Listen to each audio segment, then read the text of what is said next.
আসুন দুরূদ শরীফ পড়েন। আল্লাহুম্মা সাইয়্যিদিনা মাওলানা মুহাম্মদ ওয়া আলা আলি সাইয়্যিদিনা নবী আছেন কানে শুনি, চোখে আমরা দেখলাম না, সেই কারণে রোজ হাসরে আমাদের বলেন না আল্লাহুম্মা সাল্লি আলা সাইয়্যিদিনা মাওলানা মুহাম্মদ ওয়া আলা আলি সাইয়্যিদিনা মাওলানা। আল্লাহ রাব্বুল আলামিন বলেন وَقَضَى رَبُّكَ أَلَّا تَعْبُدُوا إِلَّا إِيَّاهُ وَبِالْوَالِدَيْنِ إِحْسَانًا। আল্লাহ বলছে, এই পৃথিবীর মানুষেরা তোমরা আমার ইবাদত করো, আমার ইবাদতের পরে তোমরা তোমাদের মাতা পিতার ইহসান করো। আজকে কিন্তু মাতা পিতার ভালোবাসা নাই, আজকে হলো শাশুড়ির খেদমত, মায়ের খেদমত নাই। মা যদি কয় বাবা রে আমার জন্য পান নিয়ে আসিস, খবর নাই। শাশুড়ি যদি কয় বাবা আমার জন্য পান নিয়ে আসো। আজকে আমার বাংলাদেশের যুবকেরা মারে কয় বুড়ি আর বাবারে কয় বুড়া, শাশুড়িকে কয় আম্মা, আম্মা গো। আর শাশুড়িও মাশাআল্লাহ একখান তিন মারতে পারে, কয় জামাই একখান পাইছি মুন্সিগঞ্জের। আম্মা সারা কথা কয় না, আর সালাম সারা কখনো ঘরের ভিতরে ঢুকে না। শাশুড়িও মাশাআল্লাহ আলপিন মারে, আলপিন বুঝবেন না, খালি আলপিন মারে। ও আমার ভাইরা, মাকে আপনি কখনো বুড়ি বলতে পারবেন না। কি বলেন, বুড়ি বলতে পারবেন? এক শাশুড়ি জামার বাড়িতে বেড়াতে গেছে, ভালো করে শোনেন। এক শাশুড়ি জামার বাড়িতে বেড়াইতে গিয়েছে, তো শাশুড়ির দেখা জামাই বেড়া পাগল হয়ে গেছে, মিষ্টি লয়ে আইছে 7 কেজি। শাশুড়ি কয় বাজান এত মিষ্টি দিয়া কি করবা? খা, মিষ্টি দিয়া কি করবো মানে মিষ্টি খাওয়াইতে খাওয়াইতে একবারে কবর দিয়ালাম মিষ্টি দিয়া। মা মিষ্টি চাইলে মারা যায় না, শাশুড়ির কথা শুনলে পাগল হয়ে যায় মগায়। এবার শাশুড়ি আসছে বাড়িতে, কি থেকে কি করবে, কি খাওয়াইবো, কি থুইবো, একটা বড় রুই মাছ নিয়ে আইছে। যেরকম কি মাছ? কি বলেন আপনারা, রুই মাছ চিনেন না? তো বড় রুই মাছ নিয়ে আসছে। তো রুই মাছ পাইয়া তো ছেলের বউ অর্থাৎ এই মগার বউ এত খুশি হয়েছে, কারণ এই রুই মাছের মারে খাওয়াইবো। রুই মাছ করতেছে, আর এই ছেলের মা গিয়া বলতেছে, যুবকের মা বলছে, বৌমা বৌমা এত বড় রুই মাছ তো আমার ছেলে কখনো আনে না, এই রুই মাছের মাথাটা আমারে দিবা। কি বলেন, ছেলে যদি রুই মাছ আনে, এই রুই মাছের মাথা খাওয়ার দাবিদার মা আছে কিনা বলেন? মা কি ছেলের জন্য কষ্ট করেন নাই? এই যে শীত মাখা রাতে সবাই ঘুমিয়ে আছে, আরে মা কত কষ্ট করেছে সন্তানের জন্য। ও ভাইরা, ও আমার বন্ধুরা, এই জন্য বৌমা বৌমা এই রুই মাছের মাথাটা আমারে দিবা। একবার বলে, বউ আর কোনো জবাব দেয় না, কথা কয় না। কি বলেন, এই রুই মাছের মাথা নিজের মারে না দিয়া তার স্বামীর মাকে কি তার দিতে মনে চায়? মনে চায় না। একবার দুইবার তিনবার বলার পরে, শুনছো বৌমা, আবার বলতেছে, কথাটা কিন্তু মনে রাখিস, রুই মাছের মাথাটা কিন্তু আমাকে দিস। এতটুকুন বলছে, হঠাৎ করে এই মহিলার ছেলে আসছে, এই বউর স্বামী আসছে। তো আয়সা বলতেছে, শুনতেছে, মায় বলতেছে, বৌমা বৌমা মনে রাখিস কিন্তু, ভুলা যাস না কিন্তু। ছেলে আয়সা বলছে তার বউকে, আচ্ছা মা কি বললো তোমার কাছে যে মনে রাখিস কিন্তু ভুলে যাস না কিন্তু? হ্যাঁ, তোমার মা যেই কথা বলছে এটা তোমার কাছে বলা যাবে না। যখন বলছে বলা যাবে না, তখন তো কিউরিসিটি জাগছে, আরে বলা যাবে না, এমন কি কথা আমার কাছে বলা যাবে না? না, তোমার বলতেই হবে। শোনবা বলা, হা এদিকে আসো। দেখেন কি বলতেছে, তোমার মা যেই কথা বলছে আমি বলছি তোমার কাছে বলা যাবে না, শুনতেই যখন চাও তাহলে শোনো। তোমার তো বাবা মারা গেছে, তোমার তো বাবা নাই, তোমার মা আমারে বললো তোমার কাছে বলার জন্য, তোমার মাকে একটা পুরুষ লোক দেখা বিবাহ দিয়ে দেওয়ার জন্য। জোরে করতে নাউজুবিল্লাহ। দেখছেন অবস্থা, মা বলল কি আর পুত্রবধূ তার স্বামীর কাছে বললোটা কি? আজকে সোনার বাংলায় তো শোনার পরে লগে লগে অ্যাকশনে চলে যায়। একটু জিজ্ঞাসা করেও দেখে না আসলে মা বলছে কিনা। বলে হায় হায়, এই কথা আমার মা বলেছে। তোমার বিশ্বাস হয় না? সর্বনাশ, এই কথা যদি মা বলে থাকে এই মাকে আর রাখা যাবে না।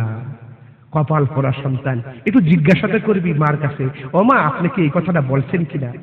আহা ও ভাইরা, এই পৃথিবীতে আপনি যখন মরে যাবেন আপনার স্ত্রী 2-1 দিন কাঁদবে, ছেলে মেয়েরা কিছুদিন কাঁদবে, পাড়া প্রতিবেশীরা অল্প কয়েকদিন কাঁদবে, কিন্তু মা যুগ যুগ ধরে কাঁদতে থাকবে।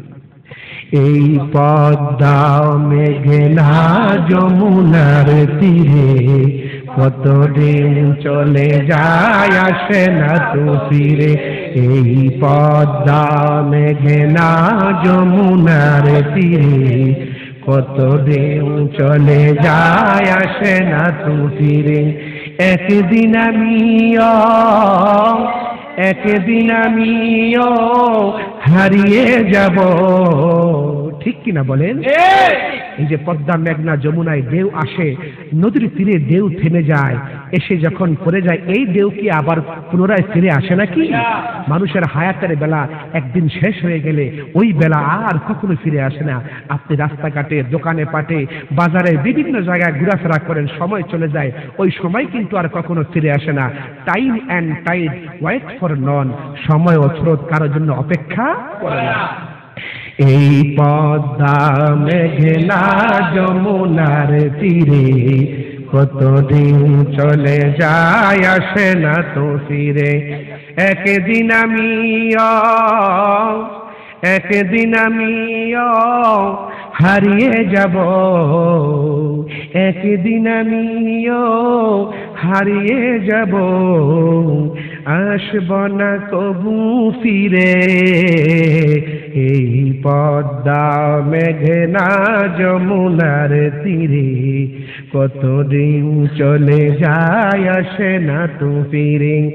আমার যেদিন মরণ হবে আমায় দেখিতে সবাই যাবে, বলো আমায় যেদিন মরণ হবে আমায় দেখিতে সবাই যাবে, সবার বেদন থেমে যাবে, সবার বেদন থেমে যাবে, মায়ের বেদন জনম ভরে। এই পদ্মা মেঘনা যমুনার তীরে কতদিন চলে যায় আসে না তো ফিরে। এই পদ্মা মেঘনা যমুনার তীরে কতদিন চলে যায় আসে না তো ফিরে। আমার ভাইরা, আমার বন্ধুরা, আপনি যখন মরে যাইবেন আত্মীয় বর্গ, পাড়া প্রতিবেশী 1 দিন 2 দিন 3 দিন কাঁদবে, মা মারে ধরে কাঁদবি, মার চোখের পানি কোনোদিন বন্ধ হবে না। আজকের মাহফিলে আমার যে সমস্ত ওলামায়ে কেরামেরা আছেন, যুবক ভাইরা আছেন, মার মনে কষ্ট দিবেন না, মার মনে দুঃখ দিবেন না, মার কাছে দোয়া চাইবেন। যুবকটা বলছে আমার মা এই কথা বলছে, বলে হ্যাঁ, তাহলে এই মাকে আর রাখা যাবে না, কি করতে হবে? বেগম কয় আমার কাছে একটা বুদ্ধি আছে। বেগম চিন্তা করলো যা করে আল্লাহ বিপদ একবারে সারায় ফেলামু। দেখবেন কোন বড় যদি শাশুড়ি থাকে বউ এটা বরদাস্ত করতে পারে, ঠিক কিনা বলেন তো? আমার ভাইরা, বেগম বলল স্বামী আমার কাছে একটা বুদ্ধি আছে। কি বুদ্ধি?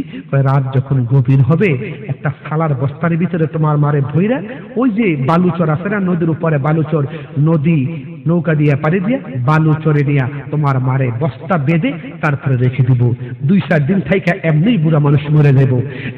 মগায় কয় তো ঠিক আছে, আর কোনো কথা নাই, যেই কথা সেই কাজ। রাতের বেলা ছেলের মা আর মেয়ের মা তারা দুইজন কি যেন হয়, শাশুড়ি কি বলে বেআইন হয়, তাই না? বেআইন হয়। তো এক বেআইন আরেক বেআইনের সঙ্গে মধুর গল্প করতেছে, কথাবার্তা বলতেছে। বেআইন সাহেব আল্লাহ কতদিন পরে আসলেন, এই কথাবার্তা বলতেছে, হঠাৎ করে ছেলের মার বিছানার মধ্যে মেয়ের মা ঘুমায় গেছে। সুবহানাল্লাহ বলবেন না? তো ছেলের মা চিন্তা করলো আমার বেআইন সাহেব মহিলা বুড়া মানুষ, মুরব্বী মানুষ বেড়াইতে আসছে, আমার বিছানায় যখন ঘুমাইছে থাক, ঘুমাই থাক, আমি যাইয়া আরেক বিছানায় ঘুমাই। দেখছেন আল্লাহ কি করতে পারে? মিয়া কারে আপনি ফালাইবেন, কারে ফালাইবেন? আরে মা, মা কি জিনিস! আল্লাহু আকবার। রাত যখন গভীর হয়ে গেল, ছেলের মার বিছানার মধ্যে মেয়ের মা অর্থাৎ ছেলের শাশুড়ি ঘুমায় পড়েছে। তো ছেলে আর ছেলের বউ একটা গামছা নিয়ে অন্ধকারের মধ্যে কেমনে ঘুমাইছে দেখবেন। এই আপনার চৈত্র মাসের শেষের দিক দিয়া হালকা হালকা ঠান্ডা লাগে, আপনি লেপ তোষক দিয়া ঘুমাইতে পারবেন না, আবার পাতলা খেতা দিলে খুব ভালো ঘুম হয়, কি বলেন ঠিকই না? এরকম একটা পাতলা খেতা দিয়া মুখটা বন্ধ করে ঘুমায় আছে। তাই ছেলে আর ছেলের বউ মনে করছে হ্যাঁ মাই বুঝি অর্থাৎ শাশুড়ি বুঝি শুয়ে রয়েছে, যাইয়া আর কোনো কথা নাই, শালার বস্তার মধ্যে অর্থাৎ গলার মধ্যে গামছা দিয়া প্যাঁচ মাইরা শালার বস্তার ভিতরে ঢুকায় ফেলাইছে। ঢুকায় আর দেরি নাই, মুখটা বাইদা একবারে নদী পাড়ি দিয়া বালুচর ফালাই দিয়েছে। আহা, কারে ফালাইলেন? ও যুবকেরা ভালো করে শোনেন, মা কি জিনিস।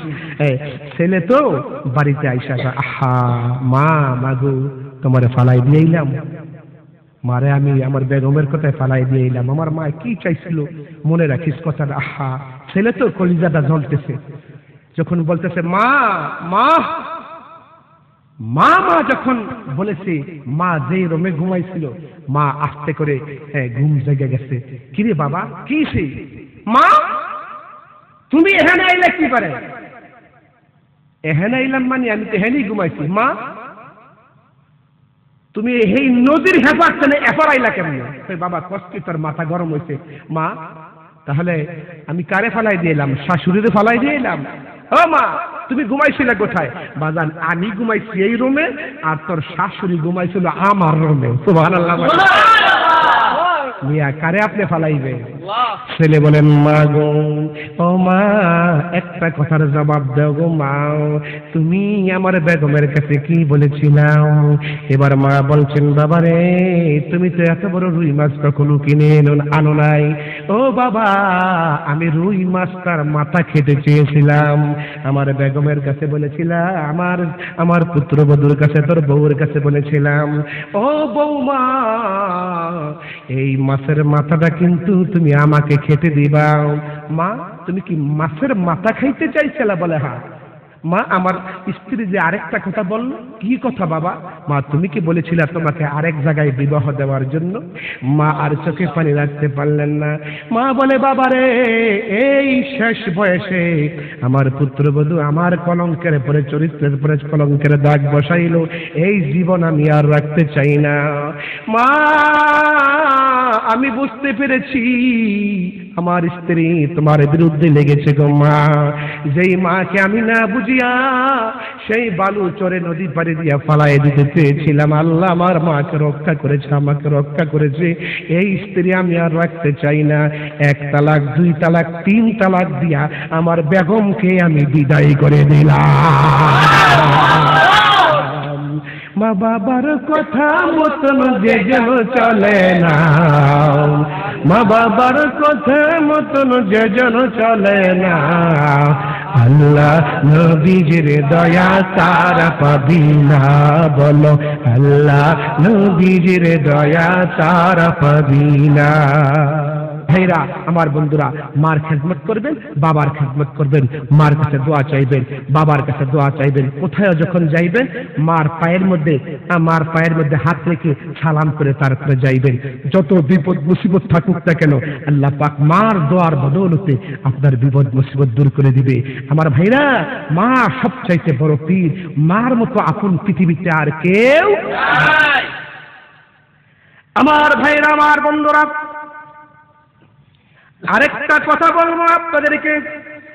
যুবক ভাইরা যারা আজকের মাহফিলে এসেছেন, মার মনে কেউ দুঃখ দিবেন না, মার মনে কেউ কষ্ট দিবেন না।